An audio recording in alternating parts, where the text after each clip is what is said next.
Di situ tiba-tiba genteng saya itu seperti nggak ada. Plafon saya seperti nggak ada. Jadi saya lihat langit terbuka, Bu.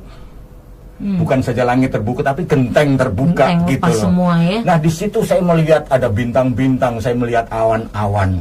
Dan salah satu seperti bagian dari bintang itu turun ke kamar saya dan langsung di depan pintu itu berwujud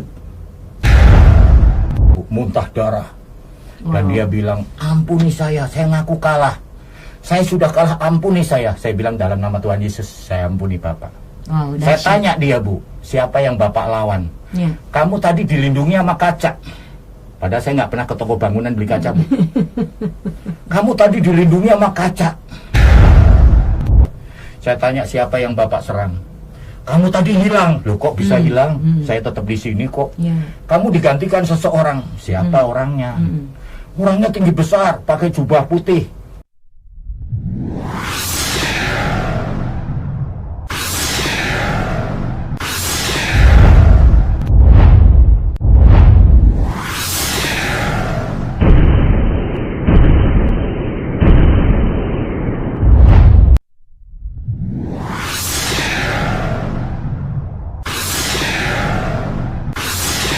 Shalom, Beshem Yeshua HaMashiach. Apa kabar saudaraku yang kekasih di dalam Tuhan Yesus Kristus? Saya berharap saudara tetap dalam keadaan sehat, ya, tetap menjalin hubungan yang baik dengan Tuhan, karena masa-masa saat ini sangat sekali banyak orang yang tinggalkan Tuhan dengan hal-hal yang tidak sanggup mereka lakukan. Tetapi ingat saudaraku, Yesus yang kita sembah tidak pernah tinggalkan kita, asalkan kita terus berpegang kepadanya. Dan asalkan kita terus berharap hanya kepada Tuhan. Karena apa saudara? Tuhan Yesus berjanji dia akan memberikan masa depan yang penuh pengharapan. Harapan yang pasti. Nah, untuk itu saudara, lewat tayangan channel J Salat Ministry ini, biarlah kita diberkati. Yang sakit diberikan kesembuhan di dalam nama Yesus, yang lemah imannya dikuatkan, yang sakit disembuhkan. Haleluya. Saat ini saudaraku, saya bersama hambanya yang Tuhan pakai luar biasa untuk memenangkan jiwa dan melayani pekerjaan Tuhan di mana saja beliau diamanatkan untuk Tuhan pergi, beliau pergi. Ya, saudara tidak asing lagi di hadapan saudara saat ini. Bapak Almaidah boleh bersama dengan saya, ya. Kalau dari namanya ini tidak asing lagi ya Pak, ya, pasti dari seberang. Dari seberang latar belakang Bapak, ya. Ya, sungguh suatu kehormatan bagi kami Pak. Amen. Bapak boleh bersama-sama dengan kami saat ini.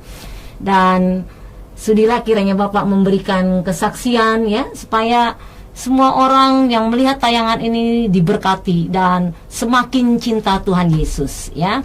Oke, baik Pak.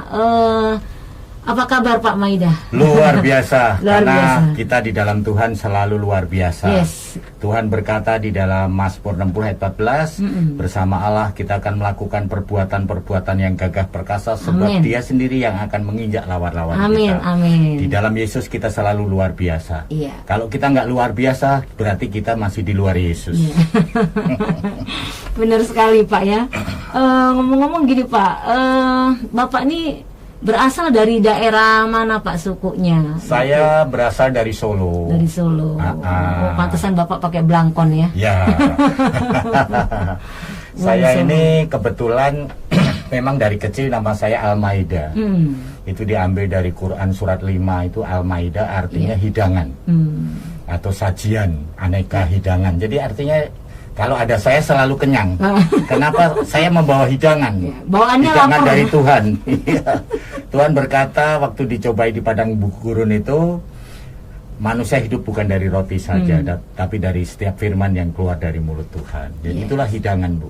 Betul, Jadi kebetulan nama saya Almaida itu dari kecil. Saya diberikan dari bapak saya memang dari seberang, ya, kepercayaan yang dulu. Bapak saya ini dari keturunan Raja Bali, Bu. Oh gitu. Jadi punya kesaktian. Ibu saya juga keturunan dari Raja Solo. Jadi saya punya gelar, tetapi saya nggak mau pakai gelar itu karena gelar yang terbaik yang saya dapatkan sekarang ini adalah gelar kita diangkat jadi anak Tuhan, Bu. Ya. Tuhan berfirman dalam Yohanes 1 ayat yang ke-12, jika kamu percaya kamu diberikan kuasa, diberikan hak menjadi anak-anak Tuhan. Ya, jadi ahli warisnya ya. Ya, ahli terus waris kerajaan surga. bapak saya ini dukun terkenal, Bu. Ya. Dukun terkenal. Dari 7 bersaudara, sayalah yang terpilih untuk menggantikan ilmu bapak saya. Jadi dari kecil, saudara-saudara, saya sudah harus menggantikan ilmu bapak saya. Dari kecil saya sudah dibekali dengan puasa 3 hari, 7 hari, 40 hari itu sudah kayak makanan sehari-hari. Setiap hari tidur di kuburan dan saya dipersiapkan memang untuk menjadi dukun, Bu. Gitu. Jadi memang sudah dari kecil sudah dipersiapkan oleh keluarga untuk meneruskan Betul, apa ilmu yang bapak saya. Betul ya. Ya. Oke. Jadi dari kecil itu sampai saya pertama praktek jadi dukun di Tanjung Duren itu, di belakang Taman Anggrek. Di situ saya dijulukin Mbah Dukun Kuntilanak. Karena saya bisa ngusir setan-setan yang orang lain nggak bisa. Oh gitu. Saya bisa menyembuhkan orang-orang yang kesurupan dan lain sebagainya. Bahkan hampir semua penyakit saya sembuhkan dengan ilmu saya yang lama, Bu. Oh gitu ya. Jadi setan itu kelihatannya bisa membantu kita. Setan itu kelihatannya bisa menolong. Padahal aslinya setan itu di dalam Yohanes 8 ayat 44, iblislah yang menjadi bapamu dan kamu ingin melakukan pekerjaan bapamu. Dia adalah pembunuh manusia dari awalnya dan dia tidak ada kebenaran, sebab di dalam dia tidak ada kebenaran. Dia adalah pendusta dan bapa dari segala dusta. Jadi nama iblis aslinya itu Abu Nawas, Bu. Abu itu bapak, Nawas itu penipu. Penipu ya. Jadi bapaknya penipu itulah, yaitu iblis.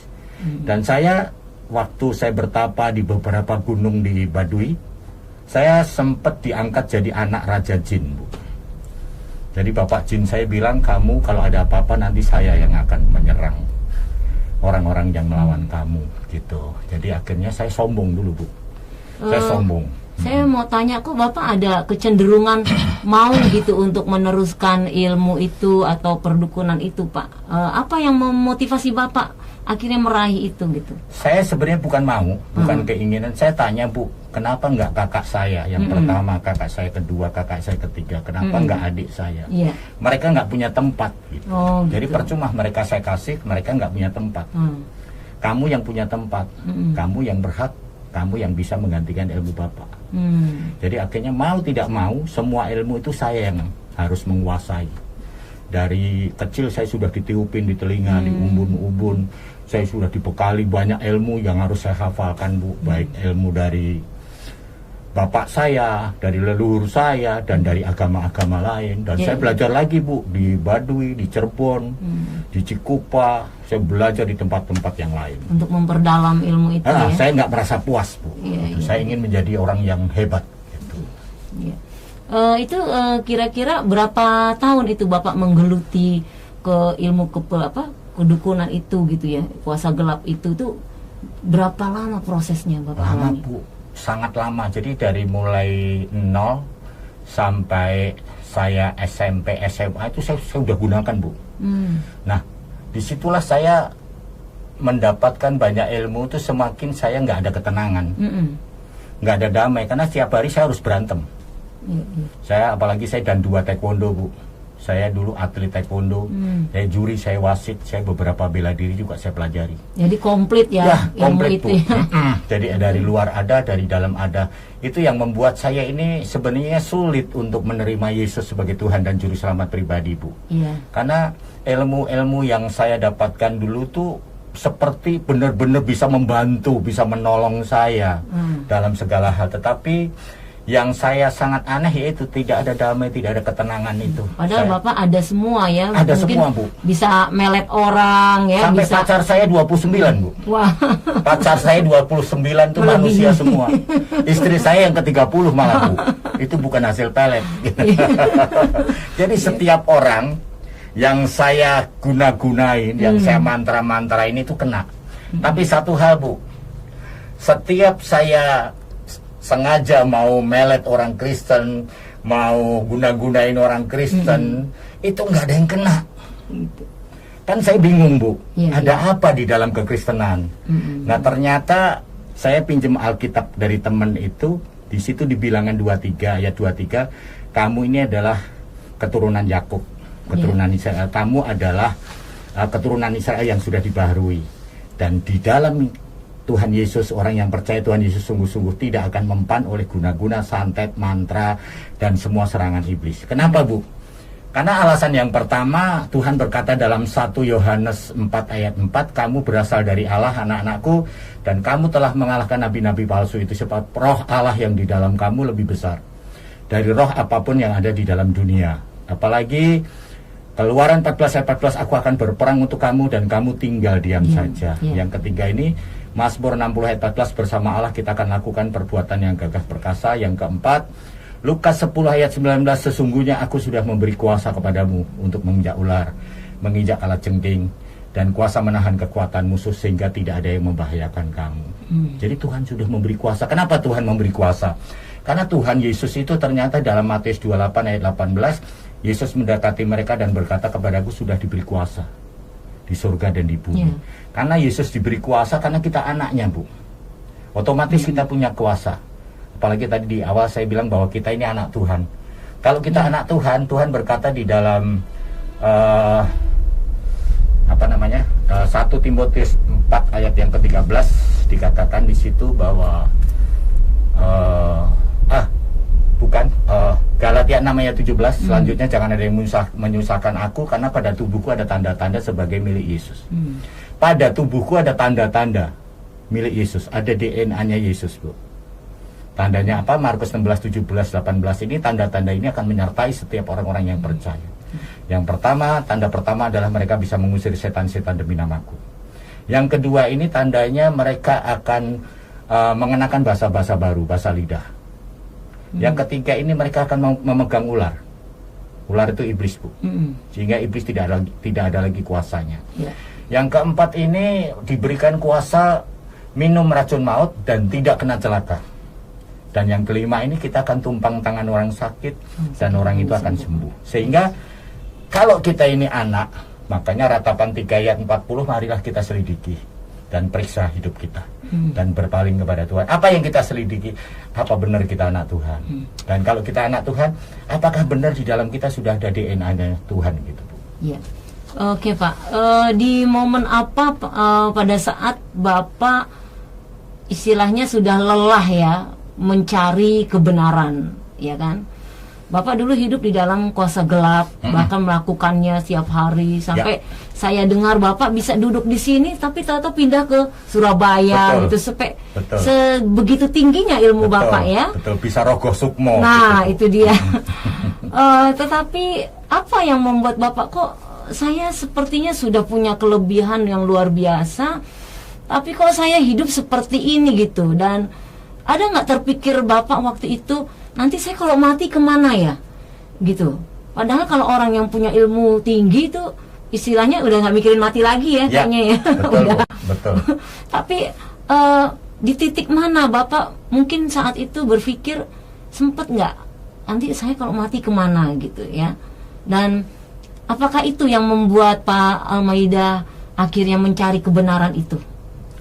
Betul, Bu. Jadi saya sudah punya agama, saya sudah punya keyakinan, yang tidak saya miliki damai itu, ketenangan, dan tidak ada kepastian, Bu. Tidak ada kepastian. Saya cari dari agama-agama lain, Bu. Bahkan terakhir saya pinjam Alkitab teman ini. Jadi akhirnya saya membuat bingung gitu loh. Ada sebuah lagu yang mengatakan banyak jalan menuju Roma, Bu. Tapi apakah benar ke surga itu seperti kita mau menuju ke Roma? Sedangkan keselamatan saya belum tahu apakah saya benar masuk surga apa enggak. Nah, akhirnya disitulah titik jenuh saya itu. Saya masuk ke kamar, saya dapat ayat di Alkitab Matius 6 ayat 6. Kalau kamu berdoa, masuklah ke kamar, kuncilah pintu.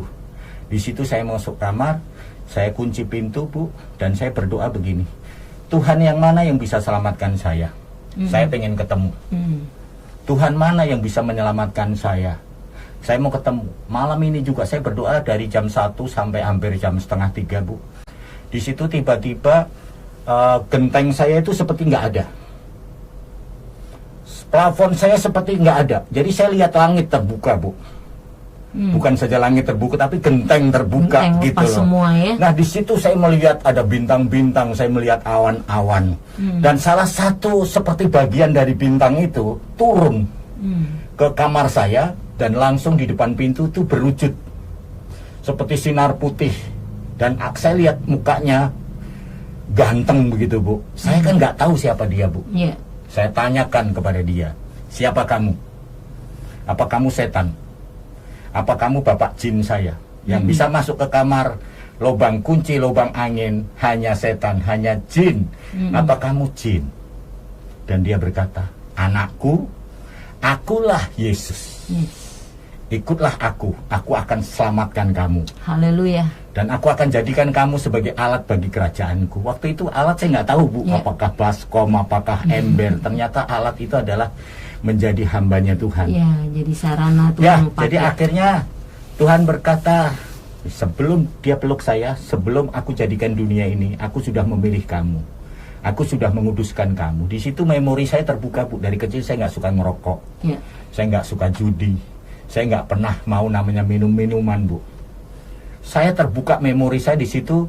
Tuhan Yesus meninggalkan saya dan dadah-dadah begini, dan semua ilmu saya kesedot semua, diambil sama Tuhan. Jadi ternyata penerimaan akan Tuhan itu membuat kita seperti dalam sekejap, dalam instan kita diubahkan, Bu. Iya. Jadi penerimaan akan Tuhan itulah yang membuat kita diubahkan. Banyak saya temukan orang Kristen hanya memiliki agama, Bu, tapi dia belum memiliki Yesus. Iya. Secara pribadi. Ya, karena dia beranggap kekristenan itu suatu agama ya sama aja satu gitu ya. itu, Bu. Karena di dalam Alkitab juga dikatakan di Wahyu 3 ayat 20 bahwa Tuhan berdiri di muka pintu dan mengetok pintu hati kita. Mengetok, barang siapa satu mendengar suaranya.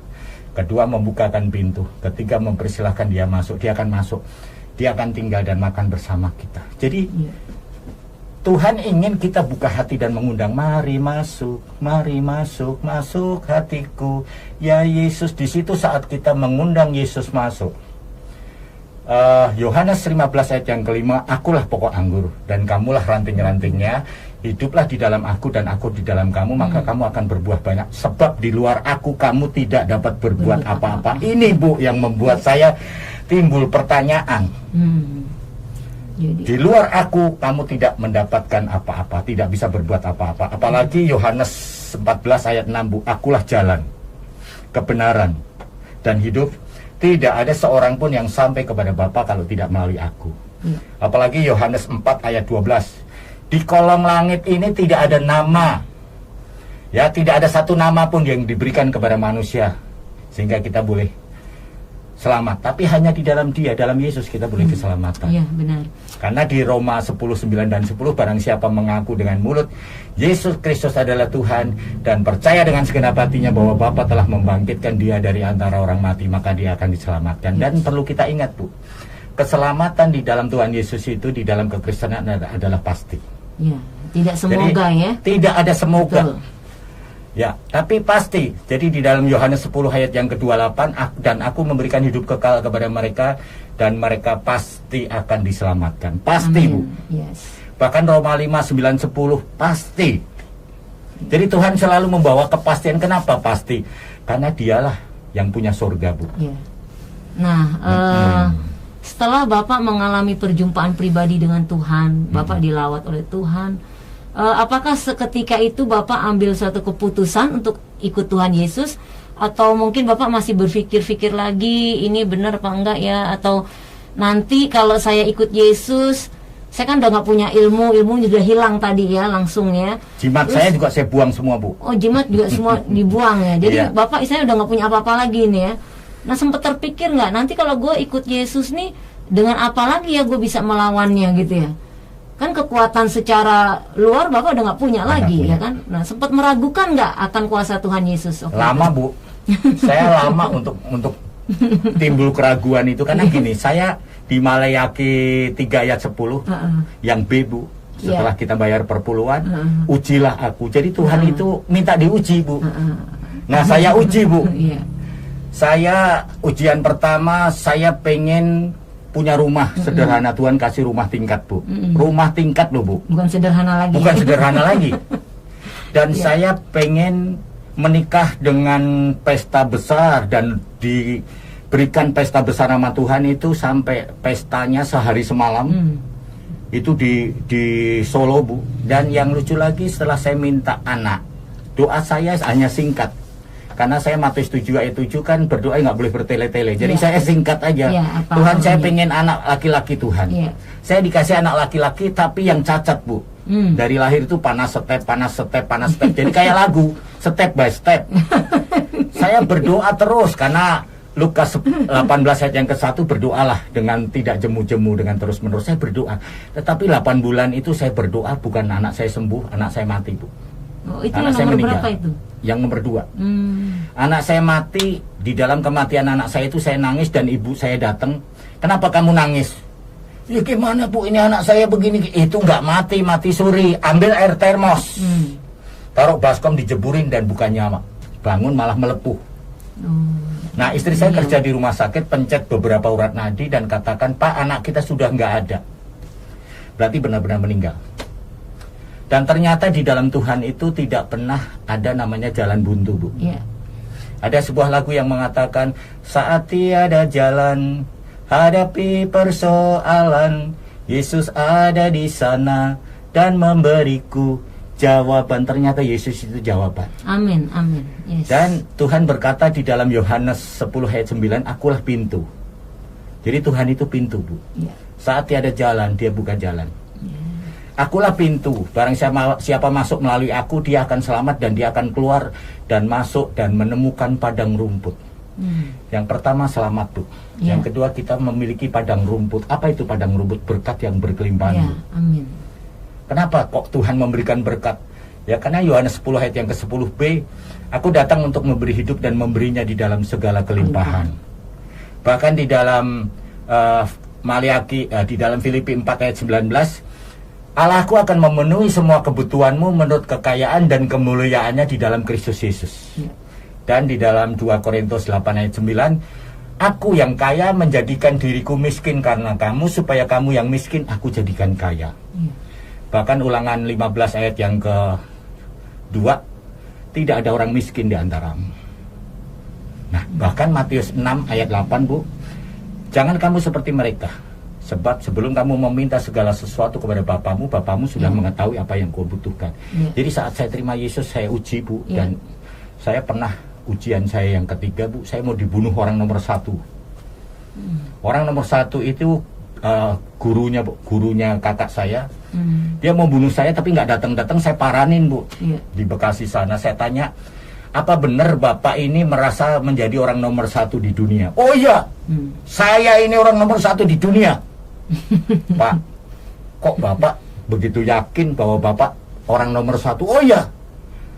Apa yang membuat Bapak yakin? Nggak ada yang bisa melawan saya, nggak ada yang bisa mengalahkan saya. Kalau ada mati, kalau nggak acak-acakan dia. Saya bilang, Pak, setahu saya yang nomor 1 di dunia ini cuma 1, Pak. Apa itu? Kecap. Karena hanya kecap nomor 1, nggak ada kecap nomor 2. Dan hanya puyer yang bintang 7 nomor 16, Bu. Hanya puyer yang nomor 16. Jadi artinya juga marah, Bu, saat itu. Kamu mau coba ilmu saya? Boleh, Pak. Kamu nggak takut? Nggak lari? Nggak. Saya cuma duduk, saya cuma nyanyi, Bu. Dalam nama Yesus, dalam nama Yesus ada kemenangan. Haleluya. Yes. Dalam nama Yesus, dalam nama Yesus iblis dikalahkan. Dan dia terjelembab jatuh, muntah darah. Dan dia bilang, ampuni saya ngaku kalah. Saya sudah kalah, ampuni saya. Saya bilang, dalam nama Tuhan Yesus saya ampuni Bapak. Saya tanya dia, Bu, siapa yang Bapak lawan? Kamu tadi dilindungi sama kaca. Padahal saya nggak pernah ke toko bangunan beli kaca, Bu. Kamu tadi dilindungi sama kaca. Bapak masih penasaran sama saya? Enggak. Saya udah kalah. Tapi dia nggak mau kalah, tuh. Dia belajar lagi di Gunung Tengger, Gunung Wilis, Gunung Bromo. 8 bulan kemudian datang ke rumah saya, Bu. Dengan timnya. Dan dia katakan, saya bilang, saya kasih minum nggak mau minum, saya suruh duduk nggak mau duduk. Saya tanya, Bapak kesini mau ngapain? Mau membunuh kamu.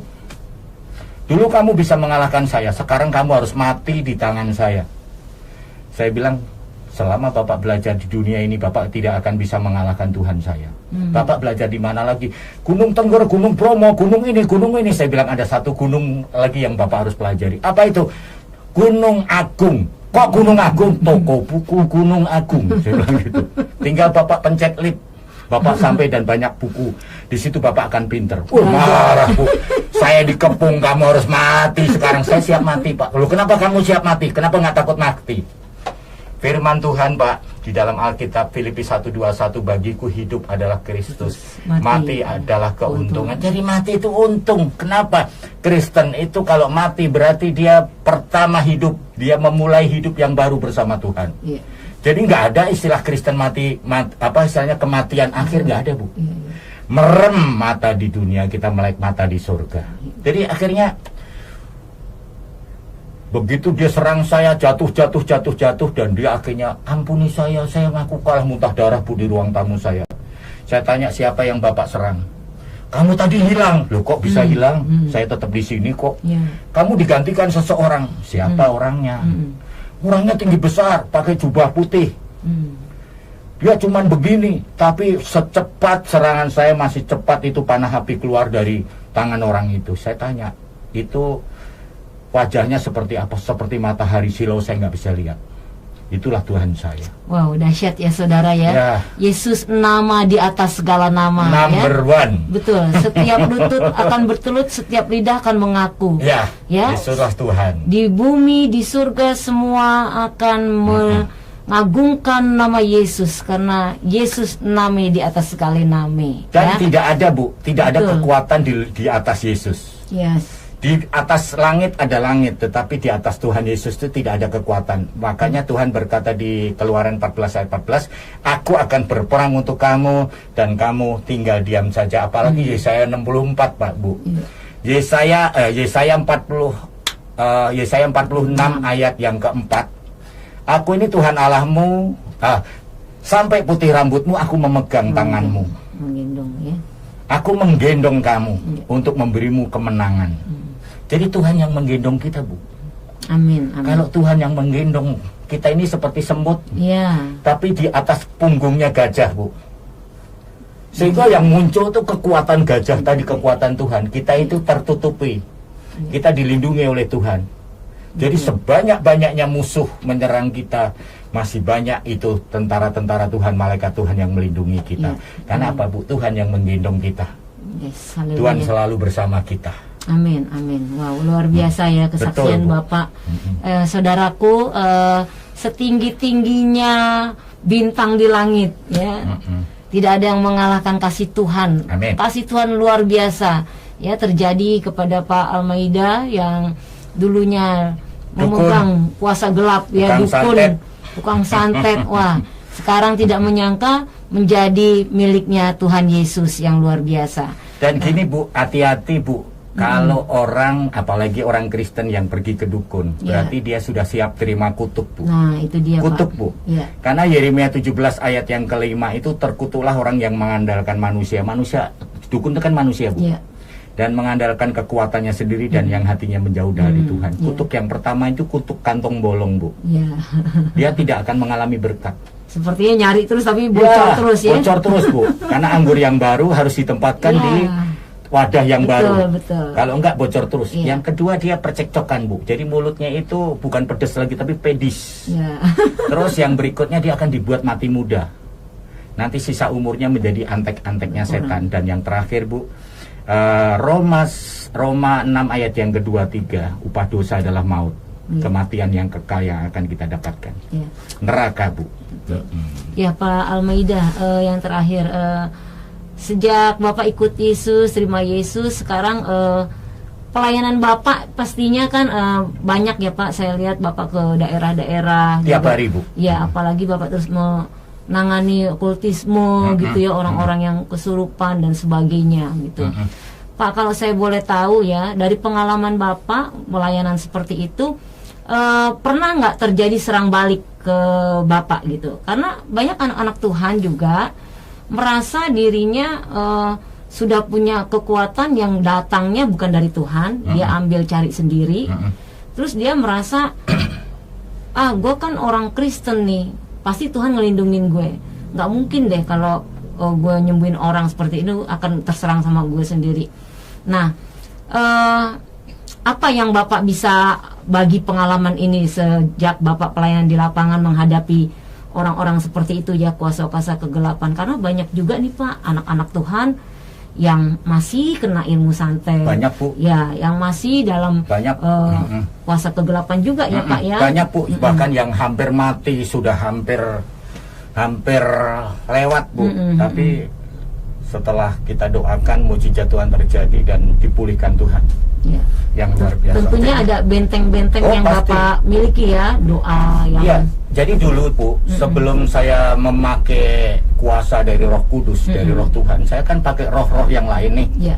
Nah, kalau saya mengobati orang atau saya menyembuhkan orang, setelah itu saya capek Bu.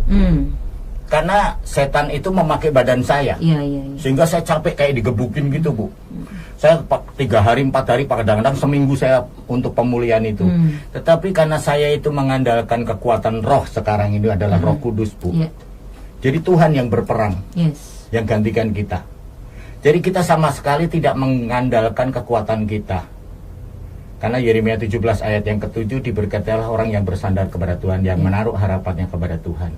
Dia akan seperti pohon ditanam di tepian air yang selalu hijau daunnya, selalu berbuah pada musimnya. Jadi gini Bu, kita harus mengandalkan Tuhan penuh.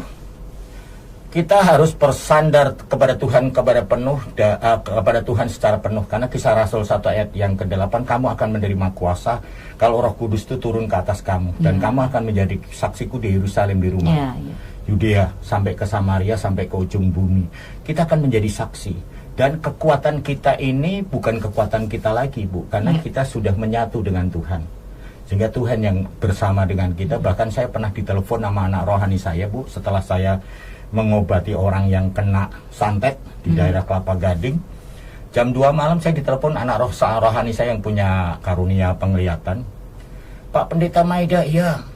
Bapak sehat, nggak sakit, enggak. Kenapa? Rumah Bapak sudah dikepung. Sama siapa? Sama anak buah Ratu Pantai Selatan. Berapa orang? Ratusan Pak, bahkan lebih dari ratusan. Saya bilang sebanyak-banyaknya musuh kita mengepung kita, masih banyak malaikat Tuhan yang melindungi kita. Karena Mazmur 91 itu gitu Bu. 1000 rebah di sisi kita, 10.000 rebah di kanan kita, kita nggak akan goyah. Sebab Tuhan yang berperang, Tuhan yang mengambil alih. Dan di dalam Roma 8 ayat yang ke-28 itu Bu, Tuhan ikut bekerja di dalam segala sesuatu untuk mendatangkan kebaikan bagi setiap orang yang mengasihi Dia, bagi setiap orang yang terpanggil sesuai dengan rencananya. Apalagi Matius 11:28, marilah kepadaku semua yang letih, yang lesu dan berbeban berat, aku akan memberi kelegaan kepadamu. Dan kuncinya lagi Bu, Matius 6 ayat 33 itu, carilah dahulu kerajaan Allah dan kebenarannya, maka semua akan ditambahkan kepadamu. Jadi kita harus cari Tuhan sampai kita menemukan Tuhan itu. Dan saat kita sudah menemukan Tuhan, kita panggil Dia masuk ke hati kita. Amin. Sehingga bukan kita lagi yang hidup. Amin. Galatia 2 ayat 20, Galatia 2 ayat 20, hidupku bukan aku lagi, tetapi Kristus yang hidup di dalam aku. Sehingga kita yang mengendalikan Tuhan Bu. Nah, kunci berubah juga ada 3 Bu. Yang pertama itu dalam Galatia 5 ayat 16, dan hiduplah oleh roh, maka kamu tidak akan mengikuti keinginan daging. Kita harus hidup di dalam roh, karena Yohanes 4:24, Allah adalah roh. Yang kedua, Galatia 5 ayat yang ke-18, hendaklah hidupmu dipimpin oleh roh. Maka kamu tidak ada di bawah hukum Taurat. Betul. Dan yang ketiga, Roma 12 ayat yang kedua, janganlah kamu serupa dengan dunia ini, tetapi berubahlah oleh pembauran budimu, sehingga kamu dapat membedakan mana yang baik, mana yang tidak baik, mana yang berkenan, dan mana yang sempurna. Jadi kita nggak boleh sama seperti dunia. Matius 6 ayat 8, jangan kamu seperti mereka. Kristen ini berubah Bu. Ya betul. Bicara Kristen bukan bicara agama, tapi perubahan. Tuhan berkata di dalam 2 Korintus 5 ayat 17, barang siapa ada di dalam Kristus, dia adalah ciptaan yang baru. Yang lama sudah berlalu, sesungguhnya yang baru sudah datang. Jadi menjadi Kristen itu menjadi manusia baru, hidup yang baru. Kita meninggalkan yang lama. Kenapa harus tinggalkan lama? Karena Galatia 5 ayat 19-20, manusia daging membuat kita tidak bisa masuk surga. Haleluya. Wow, dahsyat. Ketika kita mau menyerahkan diri kita sepenuhnya kepada Tuhan, maka Tuhan yang akan bekerja kepada pribadi seseorang tersebut, ya. Tapi Saudaraku, sedikit Bu, ada yang perlu saya tambahkan. Untuk kita berubah itu harus kita melakukan firman Tuhan dalam 2 Timotius 2 ayat yang ke-21. 2 Timotius 2 ayat 21. Jika seseorang menyucikan diri dari hal-hal yang jahat, maka dia akan dipakai menjadi perabot. Dia akan dipandang layak dan dia akan dipakai untuk menjadi alat bagi rumah Tuhan untuk maksud yang mulia. Amin. Ya, kita ini ya saudara ya, yang kita akan dipakai menjadi alatnya Tuhan. Nah, sekarang bagian saudara dan saya, apakah kita siap dibentuk? Apakah kita siap dijadikan bejana yang indah? Tuhan Yesus sangat luar biasa. Dia hidup dan mampu menghidupkan kita semua. Haleluya, Tuhan Yesus memberkati. Tuhan Yesus memberkati kita semua. Amin.